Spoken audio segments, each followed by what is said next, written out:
The plastics revolution starts with the Victorian billiard ball.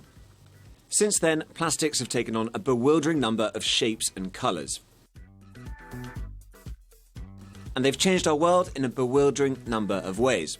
Not all of those for the better, a problem Sky's Ocean Rescue campaign aims to fix. It begins in East London.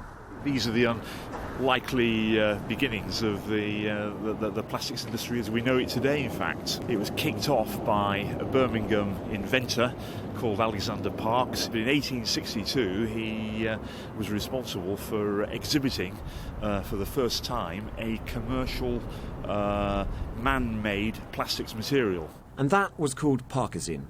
Well, I'm actually going to make some Parkersine under the watchful gaze of Professor Milo Schaff to make sure I get it right. And the first stage is to make some gun cotton. It's a simple recipe. Mix sulfuric and nitric acids in an icy bath to cool the reaction. Then add a cellulose, in this case cotton. Stir, then leave to soak. After that, wash the acid off with a bicarbonate. Then leave the nitrated cellulose to dry. So this is some previously dried out nitrated cellulose. To make it into a plastic, we've got to add a plasticizer like Alexander Parks did. In this case, we're going to use camphor and mix it with a solvent and hopefully get some plastic. That leaves you with a dissolved plastic. Pour it out and wait for it to dry. So pull it. Oh, and I've managed to tear it, but we have nonetheless synthesized the first man-made plastic. Wherever you turn today, there's pretty sure to be a modern plastic in use. In 1907, Bakelite, the first truly synthetic plastic, was invented in New York. By the 1930s, all sorts of new plastics were being created. This paratrooper floating down to welcome Mother Earth is depending on plastics to get him there safely.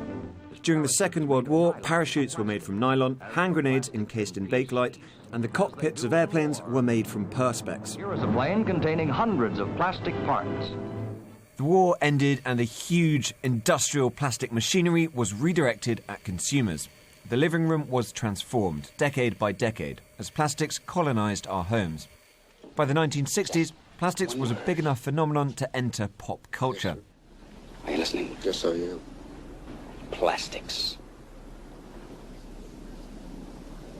Exactly how do you mean? There's a great future in plastics. And the world started to get a little more colourful and a lot more varied. It also brought culture to a wider audience. Without plastics, we wouldn't have had film, which really brought theatre in to more people. We wouldn't have had recorded sound. I think that plastics has made for a much more equal world. But then there was a shift. Durable, hard-wearing plastics made to last were eclipsed by throwaway, single-use plastics. From the 1980s, plastic bags and bottles started to become commonplace. Their popularity came at an environmental cost. Single-use plastics are the focus of Sky's Ocean Rescue campaign for the damage they do to our waters. Plastics changed the 20th century profoundly. The job of the 21st is dealing with that legacy. Tom Cheshire, Sky News.